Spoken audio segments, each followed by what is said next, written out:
Bonjour à tous et bienvenue sur Montréal Boulevard. Le nom est assez évocateur et vous annonce la couleur. Je suis Aurélia, j'ai 24 ans, je suis architecte et j'habite à Montréal. Dans ce podcast, je souhaite vous partager mon expérience à Montréal depuis 7 mois, mais pas que. Depuis que j'y vis, je ne cesse de découvrir des petites perles qui me font vibrer et que je souhaite vous partager sans plus attendre. Aujourd'hui, je reçois Anaïs, créatrice de contenu sur YouTube, sur son blog et sur Instagram sous le nom de Allo Anaïs. Avec Anaïs, on a parlé des études au Québec, de la vie à Montréal, de comment elle s'est lancée sur YouTube et bien d'autres choses super intéressantes, surtout pour des personnes qui viennent d'arriver au Québec ou qui souhaitent venir s'y installer. Nous avons enregistré cette interview à distance via un live Instagram. Je voulais juste vous prévenir que le son de mon côté n'est pas très bon car j'ai eu un problème avec mon micro. Cependant, le son du côté d'Anaïs est excellent, tout comme la qualité de ses réponses. Alors ne manquez pas ça. Bonjour à tous, merci de m'avoir invité sur ta page en live, ça fait plaisir de pouvoir être là aujourd'hui. Donc moi en fait, Allo Anaïs, à la base j'ai une chaîne YouTube dans laquelle je propose des vidéos sur la vie à Montréal, les études, pour vous montrer un petit peu de quoi ça a l'air. Et puis après j'ai plus développé ça au niveau des études parce qu'il y avait un besoin en fait qui était là. Même moi en fait en tant qu'étudiante, je cherchais des réponses sur Internet. Et je ne trouvais pas, donc du coup, j'ai commencé à développer du contenu. Et après, j'ai ouvert un compte Insta, Facebook et tout.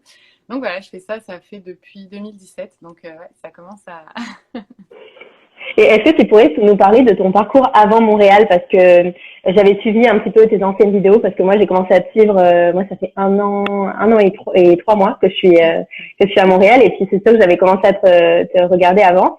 Et il me semble, dans certaines vidéos, tu avais parlé un petit peu de ton parcours, pourquoi tu étais venue à Montréal, parce que t'es venue faire des études ici, mais il me semble que tu as étudié aussi en France. Ouais. Et du coup, est-ce que tu pourrais nous parler de tout ça et pourquoi ensuite tu as décidé de venir à Montréal? Alors en fait, je suis arrivée à Montréal en 2011, donc bientôt 10 ans.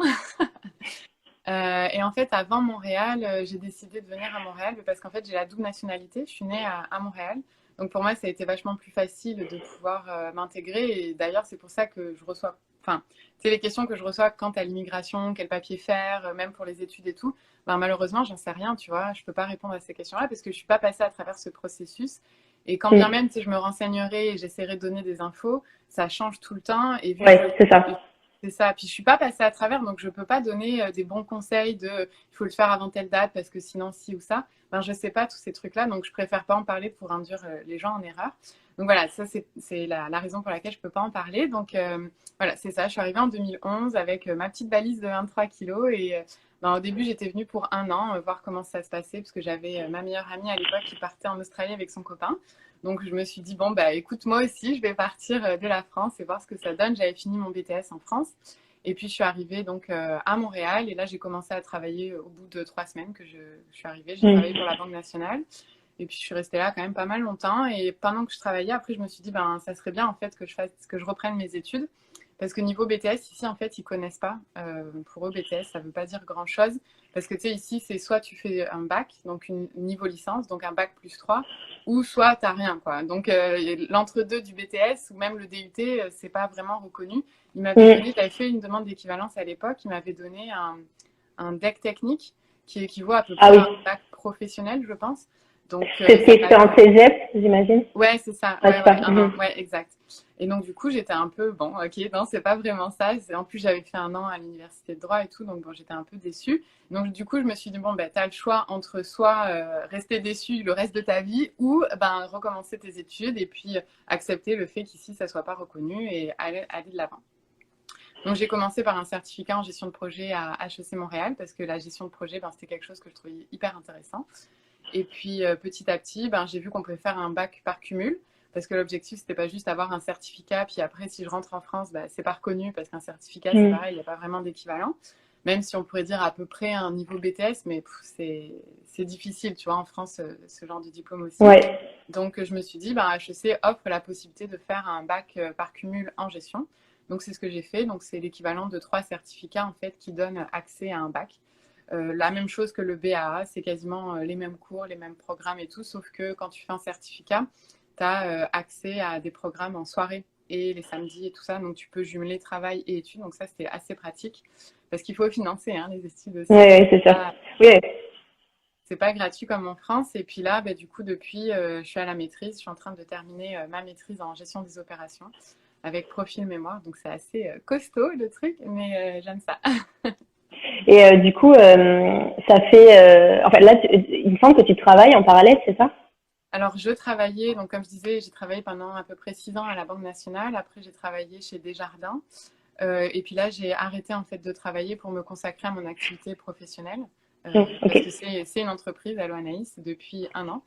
Ouais, un petit peu plus d'1 an même. Donc, je me consacre à ça, à développer du contenu, à réfléchir à mes cibles, etc. Et puis, la maîtrise me prend énormément de temps. Donc, Ouais, c'est j'imagine. devenu trop difficile de faire une maîtrise en travaillant. Ça demande vraiment beaucoup d'énergie. Et du coup, voilà, j'ai fait des choix. Et justement, donc tu dis que tu as développé ton entreprise Allo Anaïs. Donc, comment ça se passe concrètement? Tu as déposé le nom Allo Anaïs ou tu es en auto-entrepreneur? Comment ça? Mais en fait, je suis en auto-entrepreneur. Donc, j'ai pas de personne morale séparée.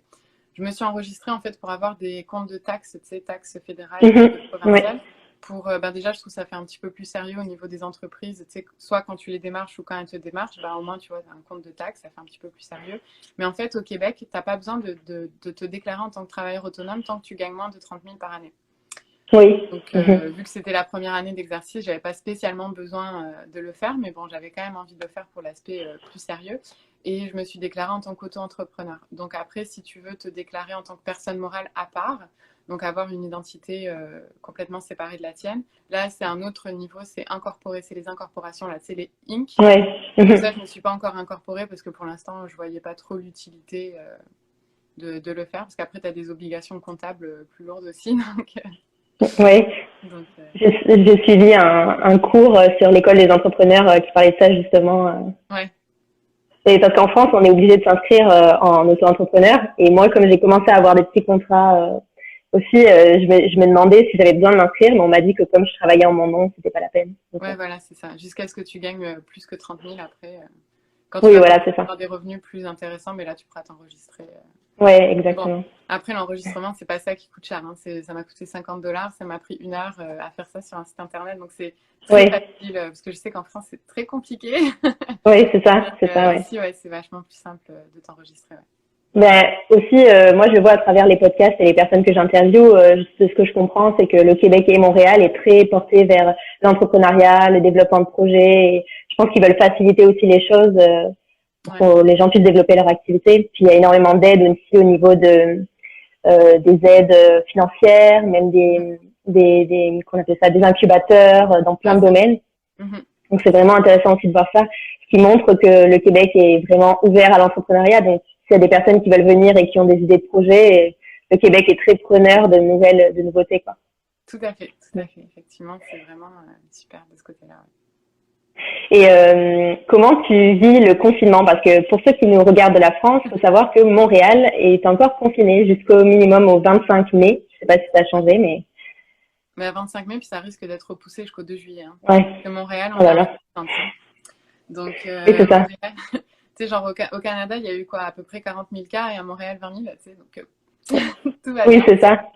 En tout cas, et donc comment je vis le confinement? Au début, je le vivais plutôt bien parce que pour moi, tu sais, ça changeait pas grand-chose. Tu sais, j'étais de toute manière enfermée à la maison quand tu es étudiant, tu sors pas trop, t'es pas trop Mm. porté à aller dehors parce que HEC, c'est très demandant hein, comme université. Tu as beaucoup Mm. de travaux d'équipe, tu as beaucoup de choses qu'en France, par exemple, tu n'as pas les travaux d'équipe. Si tu en as un dans tout ton parcours, ouais. Mais ici, tu en as pratiquement à toutes les sessions, dans tous les cours et du coup, ça, c'est quand même assez demandant en termes d'énergie et d'organisation. Puis, tu as beaucoup de lectures. Enfin, voilà, le niveau est quand même là. Donc, si tu veux avoir des bonnes notes, il faut bosser. Donc, j'avais pas trop, voilà, au début, je sentais pas trop le confinement, ça me dérangeait pas plus qu'il faut. Mais tu sais, là, je fais ma maîtrise et je fais une étude de cas. Donc, en fait, j'ai besoin d'aller dans une entreprise, collecter des données pour, en fait, répondre à ma question de recherche. Et en fait, l'entreprise dans laquelle j'étais supposée aller, forcément, eux aussi, confinement. Donc, le temps qu'ils se réhabituent, qu'ils réorganisent leur façon de travailler et tout, c'était un petit peu plus compliqué pour eux aussi. Donc, en fait, mon projet de recherche a été mis en pause pendant quasiment 2 mois. Et ça a été difficile parce que moi, je prévoyais de finir ma maîtrise au mois d'avril et c'est pas possible. Ouais, c'est ça. Du coup, il a fallu que je replanifie et tout. Et que, bah, après, tu sais, dans ce genre de situation, tu vois, tu peux pas faire grand-chose. Tu es là et puis tu acceptes. En fait, tu as le choix soit d'accepter ou de refuser. Mais même si tu refuses, tu pas trop, tu vois ce que je veux dire, Mm. je peux pas lutter âme perdue contre quelque chose que tu contrôles pas. Donc, du coup, ben, je me suis dit, c'est ça, c'est la vie. Donc, ben, j'ai créé un petit peu de contenu sur les réseaux sociaux de manière positive pour essayer de. Parce que je me suis dit, tu sais, si moi je suis stressée, ben, il y en a d'autres aussi qui sont stressés. Puis, tout le monde avait forcément un projet en cours, que ce soit personnel, professionnel, un voyage ou quelque chose. Et du coup, ben, tout ça, ça Mm. fait pas l'eau. Donc voilà, j'ai eu plusieurs phases, phase de déni, après phase de stress, après phase de ben ok, je reprends mon côté positif et puis allez, on y va puis voilà. Après ben là, mon projet a pu reprendre un peu parce que ben l'entreprise du coup ils se sont habitués à travailler depuis la maison. Donc ça a repris tranquillement pas vite. Donc là, je reprends mes travaux de recherche. Donc voilà, Ok. j'y vais un jour à la fois et puis il faut éviter, enfin j'essaye d'éviter de me projeter trop loin parce que on ne sait pas. Ouais, c'est ça. C'est ce qu'il faut pas faire en ce moment, se projeter trop. Ouais, Tout mais peut c'est vrai que tellement c'est changer. difficile, hein, parce que Ouais, c'est difficile. même si tu te projettes dans 3 mois, 3 mois c'est septembre, tu sais, c'est pas non plus Mm. hyper loin, mais c'est Ouais, pas c'est évident. difficile. C'est difficile parce que c'est ce qui nous motive aussi de se projeter, d'avoir des buts. Donc, Ouais, exact, exact. et tu comptes du coup le finir en septembre, ton mémoire, c'est ça? Dans l'idéal, oui. Mais après, j'ai replanifié du coup parce que là, j'ai pris une session d'été parce que je pouvais pas finir à la session d'hiver. Là, Mm. la date de remise, elle avait été décalée d'avril à juin, mais même à ça, j'aurais pas le temps de terminer. Donc, ouais, normalement, je devrais déposer si tout va comme j'ai planifié, mais bon, ça m'étonnerait, hein. Mm. Donc, oui, Ouais. d'ici, au Ok. besoin, ouais, septembre. Et du coup, j'aimerais bien revenir sur ton projet entrepreneurial parce que du Ouais, coup, comme tu le disais, avec donc t'as un site internet qui oui. s'appelle alloanalyse.com sur lequel donc bon, tu parles de tes vidéos, etc. Mais tu parles aussi tu proposes tes services aussi pour des entreprises. Est-ce que tu peux nous en dire un peu plus et ce que tu vises toi plus tard? Parce que là, tu as repris des études, mais est-ce que tu souhaites travailler dans une entreprise? Est-ce que tu souhaites développer ta propre activité ou bien faire les deux? C'est Mhm. quoi ton projet?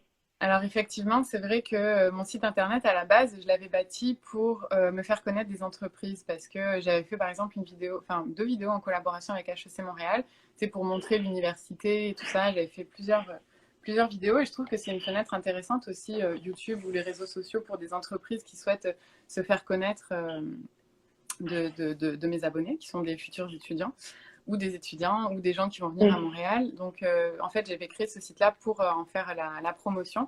Et c'est vrai que ça, c'est quelque chose que j'aime beaucoup faire, en fait, de la co-création avec une entreprise. Je trouve ça hyper intéressant de me mettre un peu dans leurs yeux, puis en même temps qu'eux puissent voir à travers mon contenu ce que je peux proposer. Donc ça, c'est vrai que c'est quelque chose que j'aime beaucoup.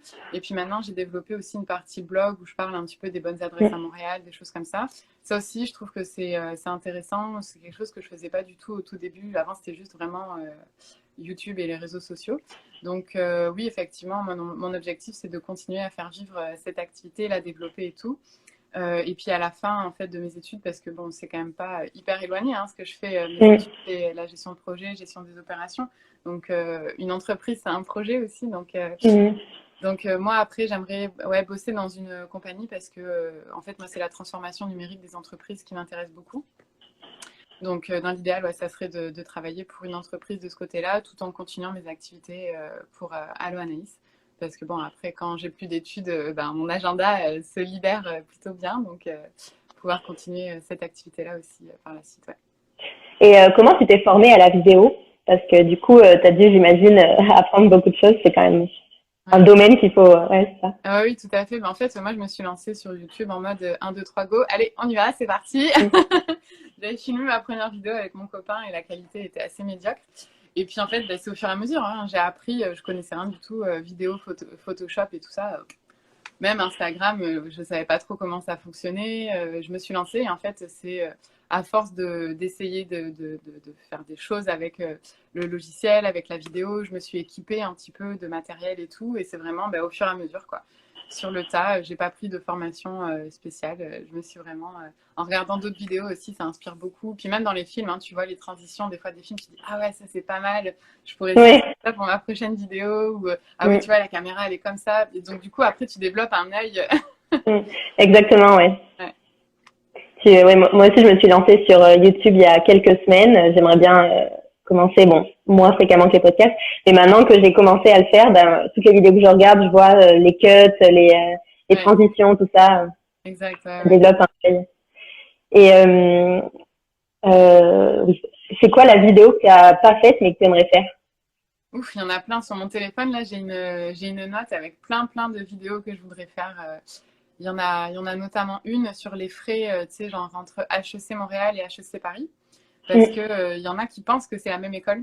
Mais pas du tout, c'est deux écoles complètement différentes. Et je voulais faire en fait un comparatif de prix entre ces deux écoles-là parce que tu sais, il y en a qui trouvent que HEC Montréal c'est cher, mais en fait, quand tu arrives de la France, c'est pas cher du tout. Ouais. En plus, les prix quand tu es français, c'est les mêmes, en tout cas pour le bac. La maîtrise, je sais pas. Mais pour le bac, c'est les mêmes prix qu'un Québécois, donc c'est quand même un avantage assez important. Sachant que, admettons, un Ontarien qui viendrait au Québec paierait plus cher qu'un Québécois et qu'un Français. Donc c'est quand même assez drôle qu'il y ait des différences comme ça. Donc ça, c'est une vidéo voilà, que j'aimerais faire. Après, il y a une autre vidéo aussi que je voudrais faire, mais que je peux pas. Là, en plus, avec le confinement, elle laisse tomber. Mais c'est faire les épiceries et montrer vraiment, admettons, chez IGA ou Métro, tu vois, les produits qu'il y a. Parce que c'est vrai que quand tu arrives à Montréal, il y a plein de produits, tu te dis, mais c'est quoi ce truc? Tu n'oses pas l'acheter parce que tu as peur que ça soit hyper chimique ou hyper mauvais ou hyper gras, ou, tu vois. Donc, tu sais, juste les gâteaux, en France, on en a plein, tu vois, des gâteaux ici. Et ici, ils sont complètement différents. C'est pas du tout les mêmes. Et donc, ça, c'est une vidéo que j'aimerais bien faire. Mais bon, là, évidemment, il va falloir attendre. Mais, c'est mieux dans les épiceries. Ouais, là, c'est une autre ambiance. Et en fait, quand tu as fait ta première vidéo YouTube, c'est quoi le réflexe, enfin, comment dire, parce que c'est difficile de se lancer, on sait qu'on va avoir le regard des autres, qu'on va avoir le jugement. C'est quoi qui a eu le déclic où tu t'es dit c'est bon, je le fais, mais en fait, peu importe. Le jugement et le regard des autres, j'en ai rien à faire. Si tu veux, c'est cool, c'est super. Ouais, j'ai pas d'appréhension de me dire, tu vois, au pire, ils vont faire une critique et moi, je vais le prendre de façon positive et je vais me dire, c'est un moyen de m'améliorer. Alors après, il y a critique et critique, on s'entend, tu vois. Les insultes, j'accepte pas, tu vois. Mais sur YouTube, ce qui est cool, c'est que ben, tu as des filtres, tu vois. Et au début, tu vois, enfin, de toute façon, sur Internet, il y a plein de gens qui se cachent derrière leur écran et qui vont te dire des choses pas très sympas. Mais bon, après, tu vois, tu bloques des mots-clés, tu les vois même plus après ce genre de message-là. Donc, moi, je m'en fiche un peu. J'ai pas eu cette appréhension de la peur de me lancer. Je me suis lancée. Ma première vidéo était moche. Elle était moche. Et voilà, quoi. Après, je me suis améliorée. Et puis, les gens m'ont fait des commentaires. Oh, tu devrais mettre plus de lumière parce que si, parce que là. Ah, le son, il est pas très bon. Une fois, j'avais fait un vox pop dans la rue où je posais des questions justement par rapport à la drague à Montréal. Et le son était archi pourri. Mais tu vois, je m'en suis rendu compte après au montage, les commentaires des gens et tout. Et je me suis dit, ouais, c'est vrai, je devrais peut-être m'équiper mieux la prochaine fois que je fais un vox pop et tout.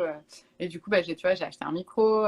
Donc moi, j'ai pas cette appréhension du regard des autres plus qu'il faut. Tu sais, je me pose pas 50 000 questions, j'y vais et puis je me lance.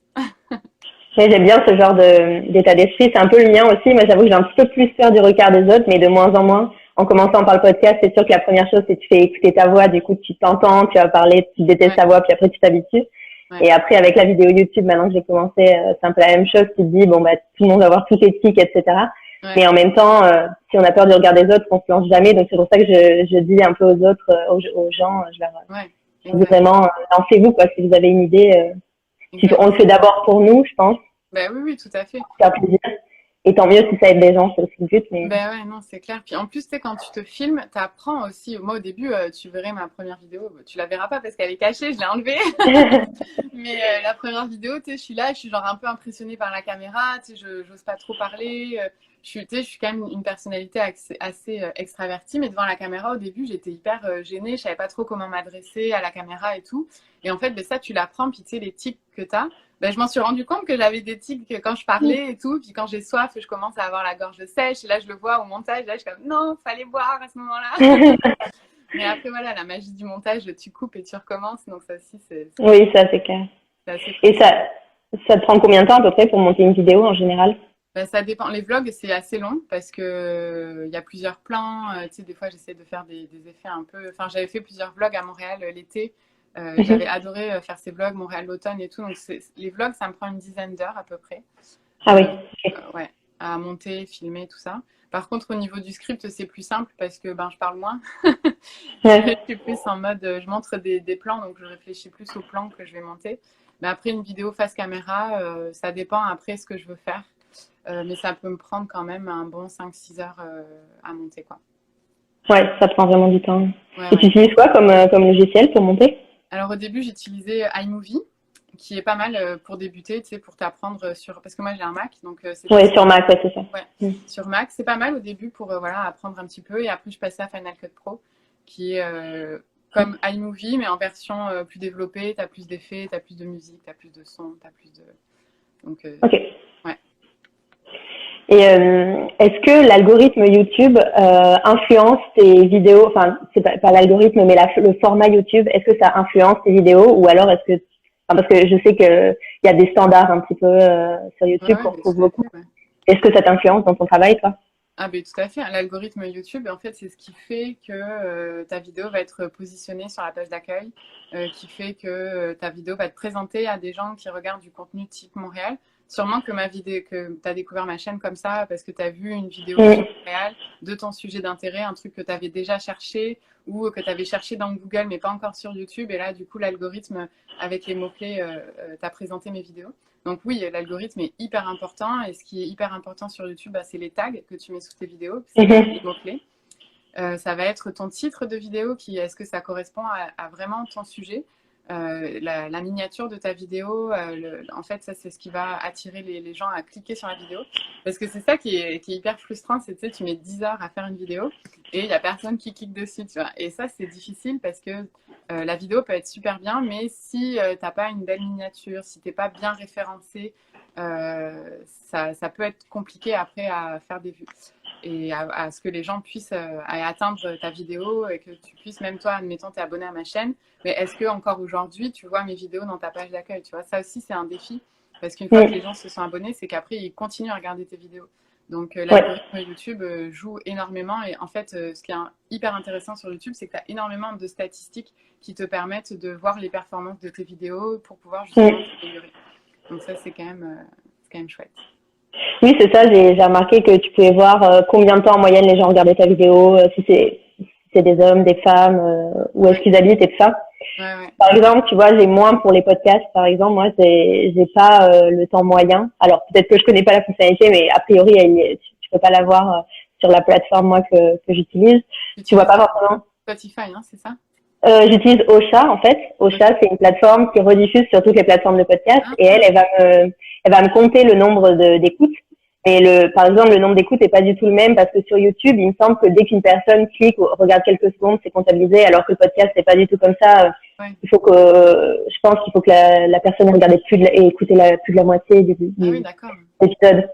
Donc les écoutes sont beaucoup moins importantes. Moi, je l'ai vu sur les vidéos YouTube, ça n'a rien à voir là. Enfin, sur la vidéo que j'ai postée, tout de suite, il y a eu plusieurs dizaines d'écoutes très rapidement que sur le podcast, j'ai pas forcément ça tout de suite, tu vois. D'accord, ouais. Parce que c'est pas comptabilisé de la même manière, mais tu vois, Eh oui, je me rends compte que les statistiques sont pas les mêmes, eh mais ouais. elles sont plus détaillées, c'est bien. Et Ouais. est-ce que tu as déjà rencontré ta communauté pendant des soirées ou des choses comme Non, ça? non, Est-ce que j'ai tu jamais aimerais faire fait, j'ai jamais fait de rencontres avec des abonnés. Parce que tu sais, c'était un petit peu moins tendance, j'ai envie de dire. Quand j'ai commencé ça? YouTube, c'était plus les années avant, là, les années 2010. Moi, j'ai commencé en 2017, donc c'était un peu moins ce qui se faisait. Puis, tu sais, avec les événements qu'il y avait eu, tu vois, il y avait eu, tu sais, des attentats. Du coup, tu sais, les regroupements, tu vois, Ouais. t'avais un peu, voilà, t'avais pas spécialement envie. Et puis après, c'est que j'ai pas eu l'occasion non plus, tu vois, de faire des regroupements ou quoi que ce soit. Mais par contre, je rencontre des abonnés à HEC. Ah oui. HEC Montréal, j'en ai rencontré. J'en ai rencontré des fois dans la rue, je les vois, ou à des événements dans lesquels je vais à Montréal. Des fois, je rencontre quelques personnes, c'est assez marrant. Puis une fois, c'était l'été dernier, j'étais en vacances à Bordeaux avec ma copine qui était partie en Australie. On avait fait un shooting photo à Arcachon. Et là, il y a un gars, il me dit, mais c'est toi, Éloigné? Je dis, ah, mais oui. Et c'est drôle, il me dit, mais t'habites pas à Montréal? Je dis, ouais, mais je suis en vacances, j'ai le droit, non? C'est énorme. C'est drôle. Ouais, des fois, j'en rencontre comme ça de façon spontanée, tu vois, et je trouve ça cool. Mais ouais, du coup, non, les rencontres. Puis là, en plus, là, avec tout ce qui se passe, je pense pas que ce soit possible avant. Non, là, en ce moment, non. Ouais, c'est ça. Tous les événements à Montréal sont annulés, donc c'est un petit peu plus compliqué. Mais après, pourquoi pas, tu vois, si c'est dans un cadre contrôlé, tu vois, avec un nombre de personnes limité, ou peut-être avec une autre personne, ou avec une marque, ou avec Ouais. des choses comme ça pourrait être plus facile, parce que tu sais, quand même, il faut trouver un lieu sécuritaire pour tout le monde. Puis moi, je me suis toujours dit, et puis je vais faire quoi? Tu sais, genre, je vais rencontrer les gens et bon, bonjour, salut, ça va? Oui, et alors, ben, on fait quoi? Est-ce qu'on fait une activité? Est-ce qu'on se regarde dans le blanc des yeux? Est-ce qu'on boit un verre? Tu vois? Il faut faire un truc, et sinon c'est un peu nul, quoi. Tu vois, t'es là, oui, salut. Donc, Ouais, non, je comprends. Mais moi, j'avais fait une rencontre avec une blogueuse, je sais pas si tu la connais, c'est Marine de Off to Montréal. Marine de Off to Montréal. Ah oui, oui, bah ouais, je la suis sur Instagram, ouais. Ouais, je l'avais quand moi ça fait un petit peu plus d'1 an, j'étais arrivée en mars de 2019 et elle avait organisé une rencontre, donc j'étais allée et c'était surtout, ça permettait de rencontrer des personnes qui venaient d'arriver, tout ça. Ouais, c'est aussi pour créer des rencontres en fait. Ouais, c'est vrai. Donc c'est vrai que sur le coup on se dit Pardon? Sur le coup on peut se dire mais qu'est-ce que je vais dire, tu sais, en fait ça permet aussi aux gens de se rencontrer. Ouais, de se rencontrer entre eux, ouais. Mais je pense qu'elle avait organisé ça avec Adeline, non? Oui, ouais, c'est ça. Ouais, Mais c'était plutôt Marine, je pense, l'organisatrice principale, mais en effet, Adeline était là aussi ce soir-là. Ouais, c'est ça. Mais tu vois, ça c'est cool parce que j'avais vu effectivement comment ça s'était passé. C'était dans un parc, je pense aussi. C'était dans un restaurant dans Griffintown, je sais plus comment ça s'appelait. C'est un restaurant épicerie italienne. D'accord, ouais. Bon, mais tu vois. Mais ouais. Pourquoi pas. Mais ouais, donc ma prochaine question, c'était est-ce qu'il t'arrive de te faire reconnaître dans la rue? Donc tu disais à HEC, mais ouais, de temps en temps, ouais. C'est pas énorme non plus. Hein. C'est pas tous les jours, c'est vraiment une fois à l'occasion. Mais c'est drôle, c'est marrant à chaque fois. Et donc du coup, tu as choisi de venir à Montréal. Donc pourquoi tu as choisi Montréal et pas une autre ville du Canada pour t'installer? Comme je te disais tantôt, moi je suis née à Montréal. Donc en fait, j'avais envie de retourner à Montréal pour voir, tu sais, si je me rappelais de choses. Je suis partie, j'avais 7-8 ans, un truc comme ça. Ah oui, quand même, ouais. Donc du coup, tu as des souvenirs. Ouais, c'est ça, j'avais des souvenirs et je voulais voir si je me rappelais, tu sais, genre de certaines choses, tu vois. Et puis, parce que j'ai mon parrain qui est là, tu vois, j'ai de la famille qui est là aussi, donc à Montréal, puis c'est quand même une ville hyper active et je suis un peu... quand j'étudie pas, je suis hyper active. Donc j'avais envie de voir aussi le dynamisme de la ville. Et puis mais là, c'est pareil, hein, c'est un peu comme YouTube, tu vois, j'ai fait mon passeport, j'ai pris ma valise et je suis partie. J'ai pas réfléchi pendant 20 ans à savoir ce que j'allais faire. Je suis arrivée, quoi. Ouais. Et est-ce que du coup, tes parents sont d'origine canadienne ou c'est juste parce que t'es née ici que t'as la nationalité? Mais en fait, mes parents sont français, les deux, et moi, je suis née à Montréal. Voilà. Mes parents, à l'époque, avaient immigré ici, en tant que français. Et puis, ma sœur et moi, on est nés à Montréal. Et puis après, on est rentrés en France. Et j'étais trop petite, je pouvais pas dire, mais non, je reste ici. C'est ça. Oui, parce qu'en fait, ici, c'est comme en France, en tout cas au Canada, quand tu nais au Canada, tu as la citoyenneté, la nationalité canadienne. Ouais, exact, ouais. De terre. De sol, on dit comment? De sol, je pense, c'est la nationalité de sol. Ouais, le droit de sol. Ouais, voilà, le droit de sol, ouais, exact. Et est-ce qu'il y a des erreurs que tu as fait en arrivant ici et que tu souhaiterais nous partager pour qui t'ont servi par la suite? Bah oui, des erreurs, tout le monde en fait, j'en ai fait plein. Et, j'en ai partagé des anecdotes assez marrantes, justement, j'avais fait c'était en 2000, au début de la chaîne, j'avais fait des vidéos justement sur les choses, si j'avais su que j'aurais pas fait, j'avais fait une série de 3 vidéos là-dessus. Et c'est vrai que ces vidéos-là, je réfléchis beaucoup, tu vois, pour vraiment faire des anecdotes assez cocasses pour partager aux autres, parce que c'est vrai que ça peut arriver. Mais tu sais, le premier hiver, de pas être bien équipé, ça, c'est vrai que c'est des erreurs que tu fais. Tu sais, voilà, en plus, quand tu es en France, tu aimes ça être un peu fashion, bien habillé.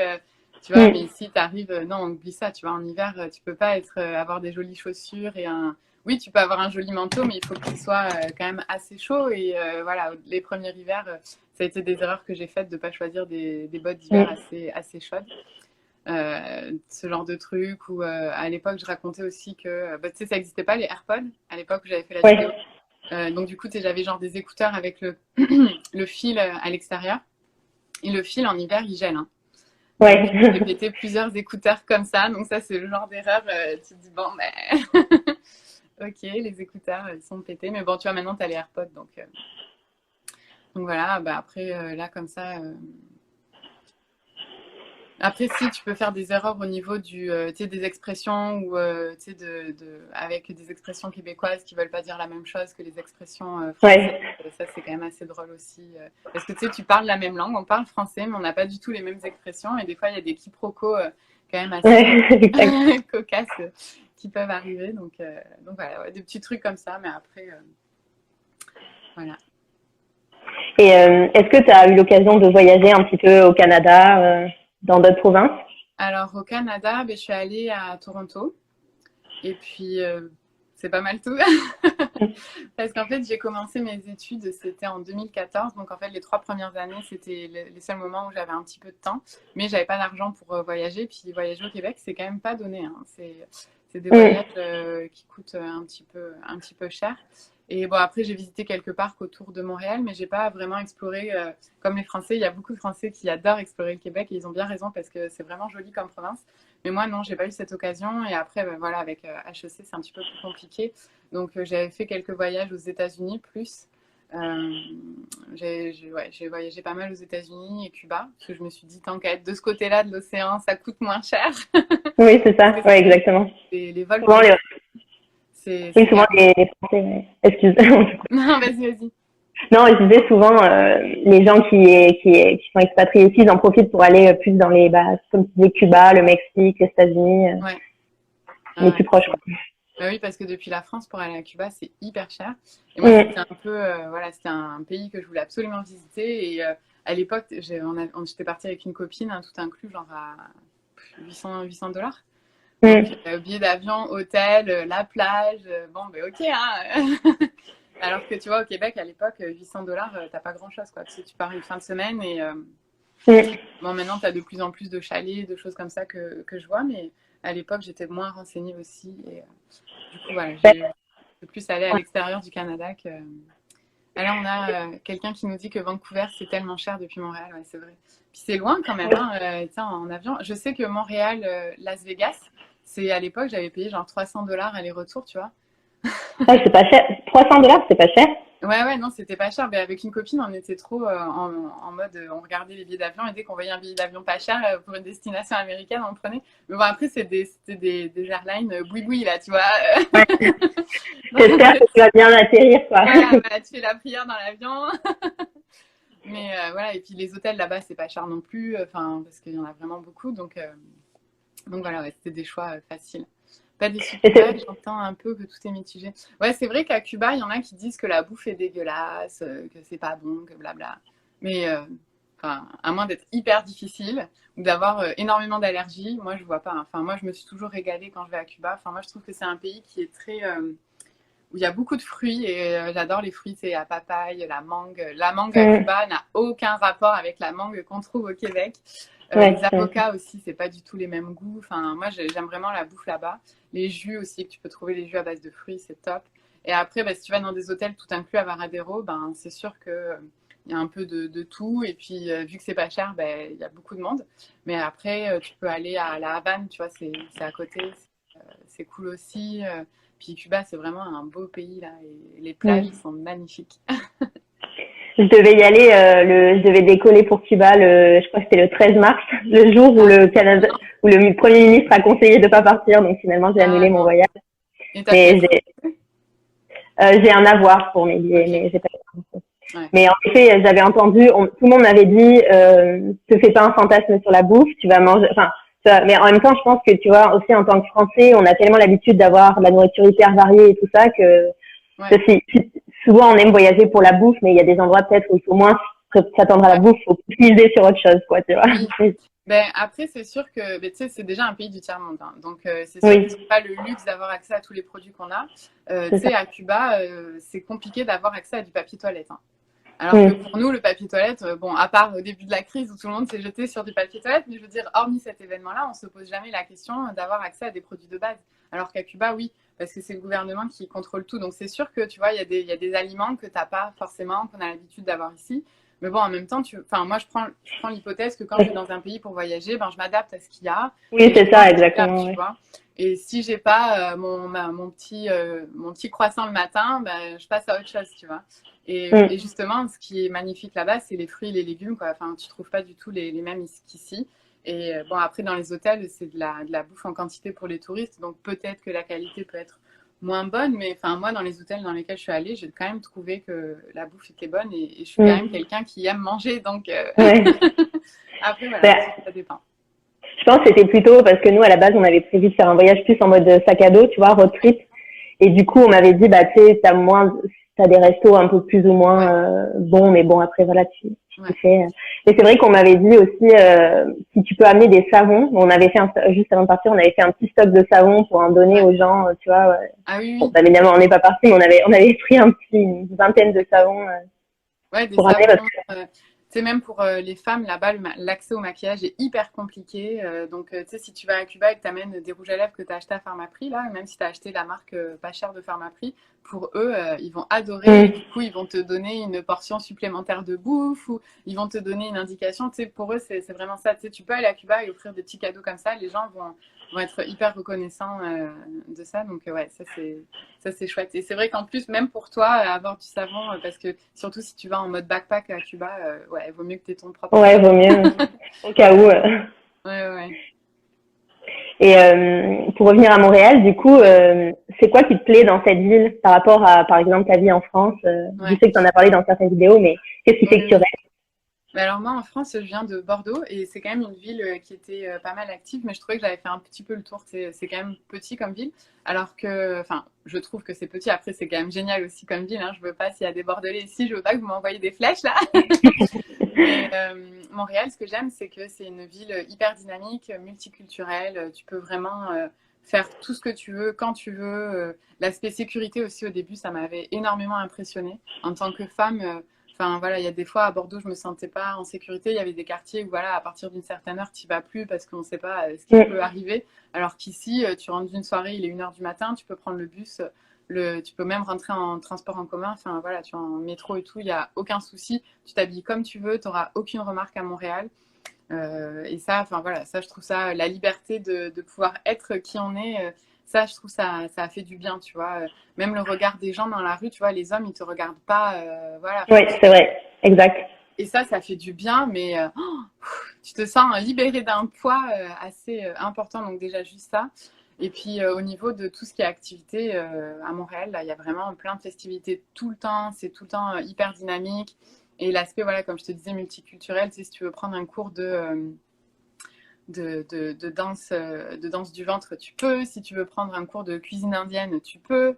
Tu peux manger n'importe quelle bouffe quasiment à n'importe quelle heure parce que tous les magasins et les restaurants sont ouverts quasiment H24. Hein. C'est vrai qu'en France, si la fin à 15h, c'est juste McDo, quoi. C'est ça, ouais. Ici, il y a plein de trucs. Donc ça, j'aime beaucoup. Ce sentiment de liberté, de pouvoir faire ce que tu veux, quand tu veux, ça, c'est vraiment top.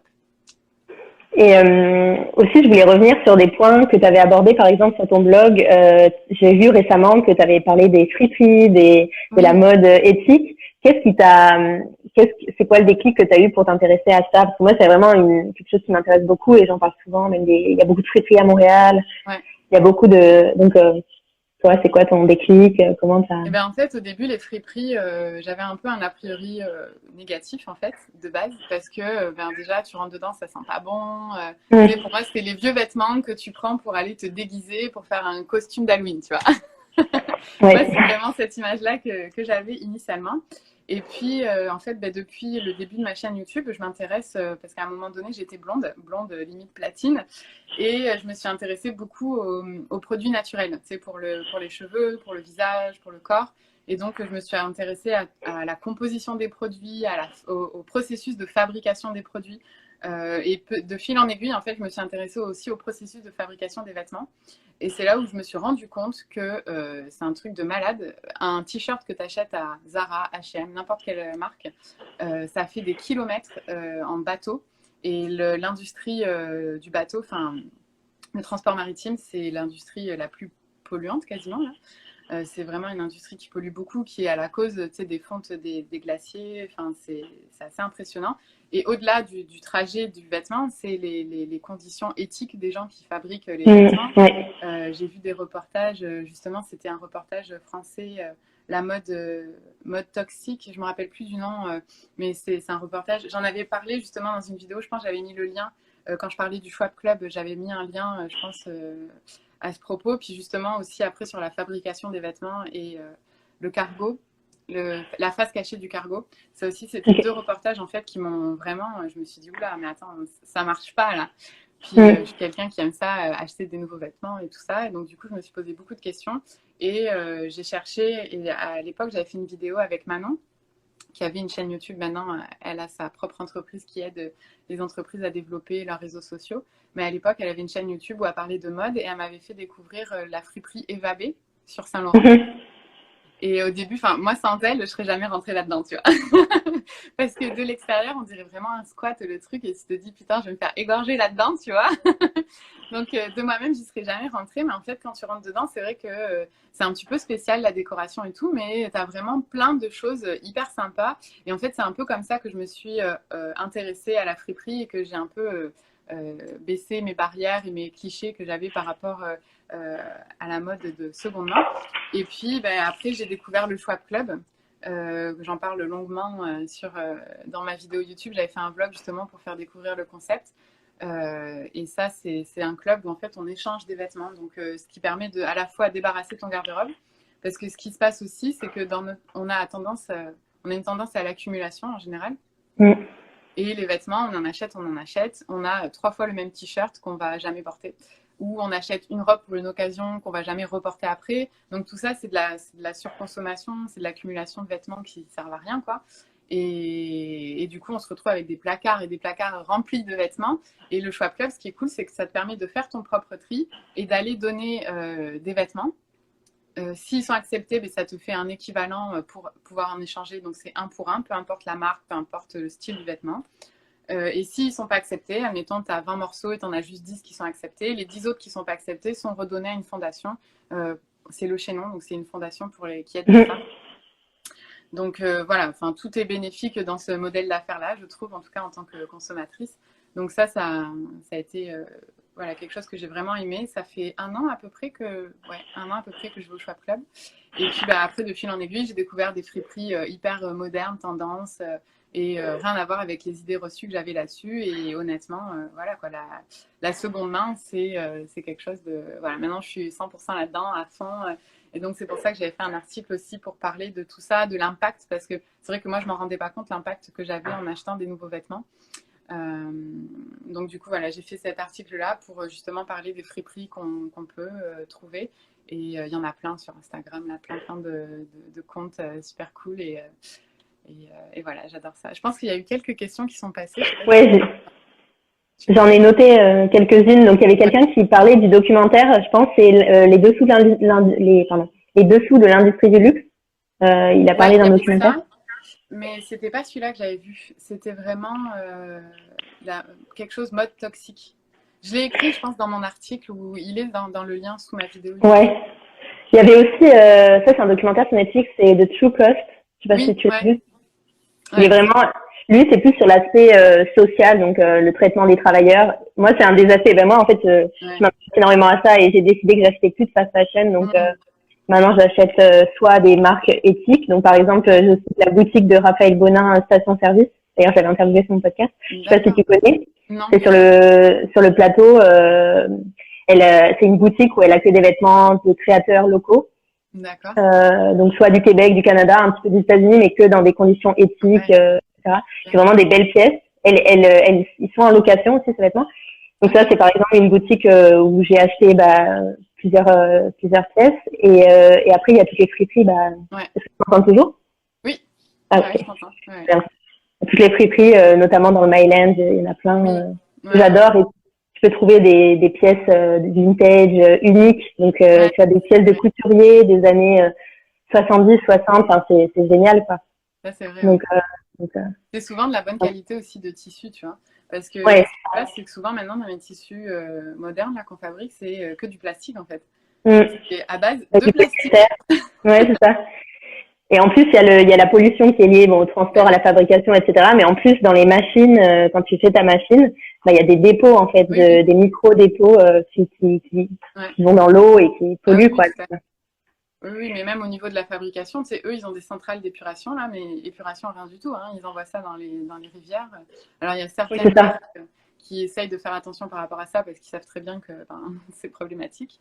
Mais bon, après, le problème de ça, c'est qu'ils n'ont pas vraiment le contrôle parce qu'ils ont des sous-traitants de sous-traitants. Et c'est dans ce reportage-là, je pense que c'est Mode Toxique, un truc comme ça.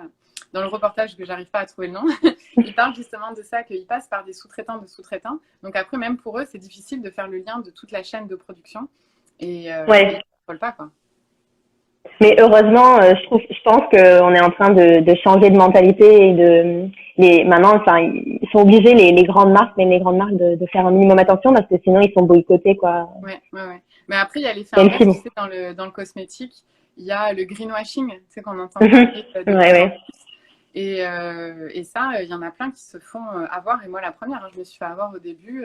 Ils te mettent du vert et du truc écolo. Tu as l'impression que c'est bien. Mais quand tu regardes les ingrédients pour les shampoings, notamment, ou les gels douche ou tout ça, ben, tu vois, c'est bourré de plastique, de métaux lourds, de produits allergènes. Et si tu t'intéresses pas un minimum à ce que veut dire les mots à rallonge en arrière de ta boîte de shampoing, ben, tu peux croire que c'est naturel. Et ça, je trouve ça dommage. Tu vois, ils surfent sur cette tendance-là et ils te vendent des produits horribles, quoi. Ouais, non, c'est ça.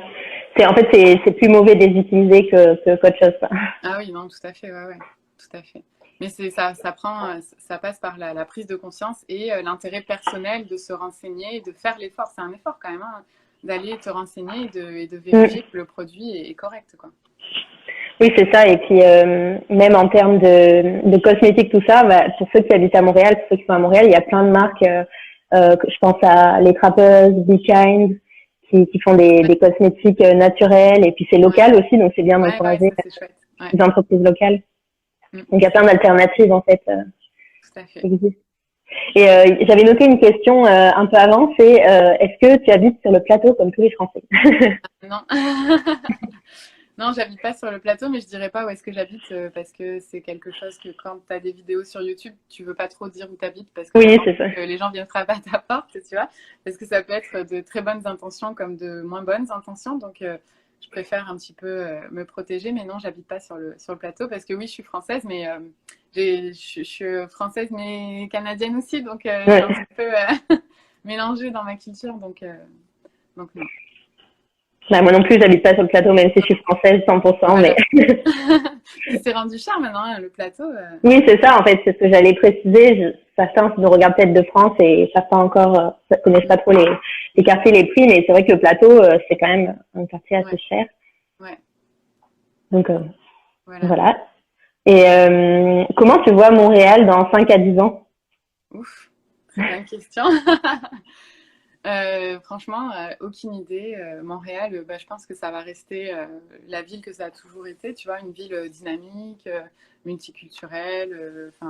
Je pense que de ce côté-là, ça va pas changer. Après, ce qui va changer, c'est peut-être à cause de la crise qu'on est en train de vivre, tu vois.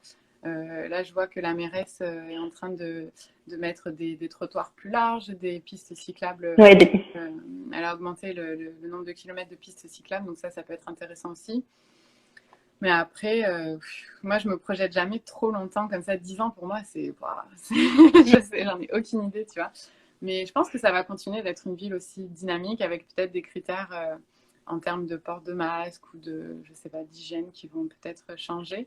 La seule préoccupation que j'ai, c'est le centre-ville de Montréal, que je trouve qu'il a changé depuis quelques années, là, depuis 2-3 ans. Il y a eu beaucoup de travaux sur la rue Sainte-Catherine, qui est la rue centrale au niveau des commerces. Et ça, j'ai eu l'impression que ça avait ralenti l'activité économique du centre-ville. Et ça, c'était... voilà, j'avais quelques appréhensions par rapport à ça. Alors après, tu sais, avec tout le développement justement des sites internet qui vendent leurs vêtements ou leurs produits en ligne, le centre commercial, tu sais, le centre Eaton et tout ça, je trouvais que c'était moins achalandé qu'avant. Ah ouais, ok. Je sais pas si ça va changer, mais voilà. Ok. Et là, je vois qu'il y a une question. As-tu déjà visité les musées à Cuba? Alors oui, j'avais visité à la Havane le musée de José Martí, le poète révolutionnaire de l'histoire cubaine. C'était hyper intéressant. Parce que ce qui est cool aussi quand tu vas à Cuba, c'est que tu peux réserver des packaging de tours, tu sais, genre une journée ou 2 journées complètes. Donc nous, on avait, justement avec ma copine, la première fois on était allé à Cuba, on avait pris un tour à la Havane pour 2 jours. Et on avait visité, c'est ça, ce musée-là. On avait visité des places aussi historiques avec Che Guevara et avec Fidel Castro, là. Donc, ouais, ça, c'était cool. Mais après, j'en ai pas visité plus que ça. Ouais, je pense que c'était pas mal de seul, ouais, José Martí. Mais c'était un super musée. Enfin, au niveau de l'histoire, ça raconte plein de trucs. C'était assez cool, ouais. Ok. Et est-ce qu'il y a des personnes qui t'inspirent au quotidien, que ce soit connues, pas connues? Quotidien, par rapport à quoi? Dans la vie, dans ton travail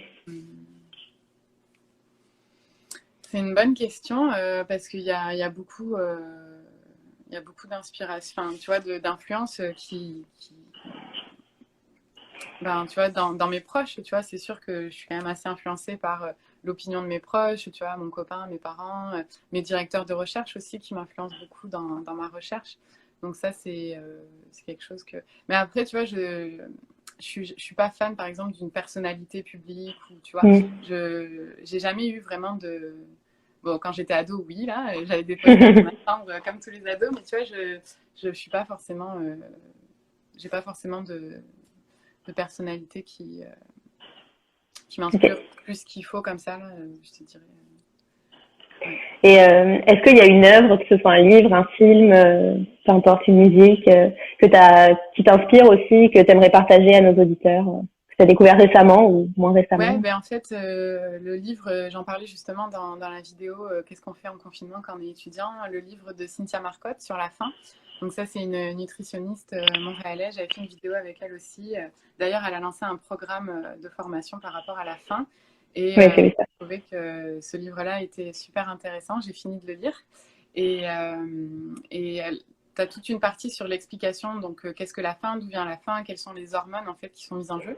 Et je ne savais pas du tout qu'il y avait autant d'hormones qui contrôlaient ton appétit, qui contrôlent le fait que tu sois rassasié.